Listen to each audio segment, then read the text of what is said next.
Jason, we are here because I want to ask you if you had to narrow the idea of generating wealth down to just three concepts, like you have to pick three. What three things do you think are most important to generate wealth? So first of all, I think it's this simple. It's not easy, right? You have to start Yeah. there with it not being easy. Yep. But the one place I think most people should start, Jeff, is just earning more money. Again, But that that's sounds all right. simple. Hold on. I'm going to stop you because that sounds obvious, but how do I do that? Do I have to get three jobs? What do you mean by earn more money?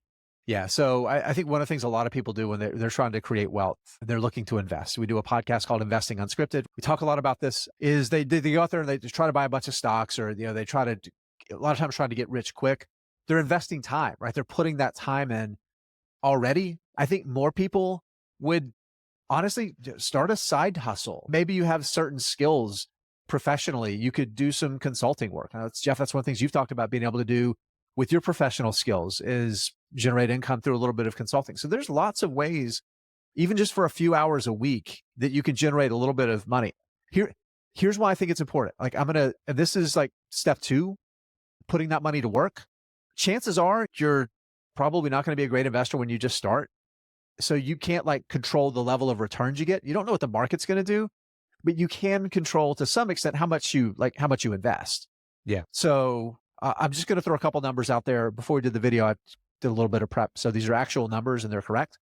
But let's say you invest $2,400 a year, that you're just like extra money that you're going to invest in the stock market. So a couple $100 a month. That's probably doable for most people.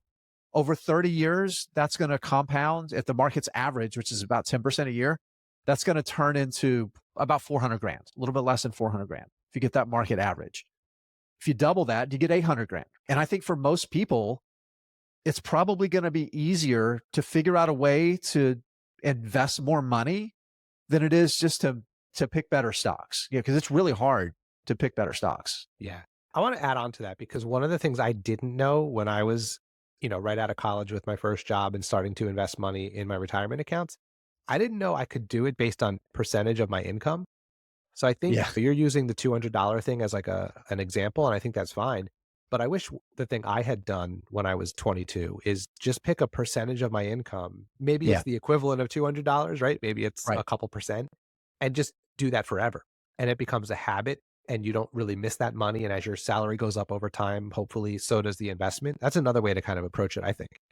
Yeah. No, I agree. And that actually kind of sets up step three. And that's accepting that you're probably not like the next Peter Lynch or Warren Buffett or one of these super investors out there, especially like you're watching a couple guys on YouTube or on TikTok with a video. There's a chance you're trying to figure it out. You're trying to get better and you're not going to be a great investor from the beginning. Nobody ever really is. So focusing more on investing in yourself and your knowledge before you just start going crazy about buying stocks, I think is a really important thing to do. A better idea is take that, whatever the amount of money it is that you're investing, buying ETFs, instead of just going straight to the stock market. Maybe you decide, I'm going to buy stocks. I'm not going to put money in my 401k. No, put money in the 401k. That's smarter because you're going to save money on taxes too. And if And you you get buy a the company funds match, if you get a and the company company match, match, like all do of it. those things Yep. together, Yep. you're not going to do better just picking stocks on your own than the savings on taxes plus the company match. Even if it's like really crappy index funds they have, it's a smarter way to go. And then over time, as you build your skills and become more knowledgeable about doing things like picking stocks to try to boost your returns, then you can gradually start bringing that into the mix of what you're doing. Yeah. No, I think all three of those steps make perfect sense. In fact, I think it'd be fun to do a full episode on this. So if people are watching this and they thought it was interesting, check out Investing Unscripted. It's on YouTube, it's on any podcast player. We do a weekly podcast conversations just like this about investing and personal finance. So check it out.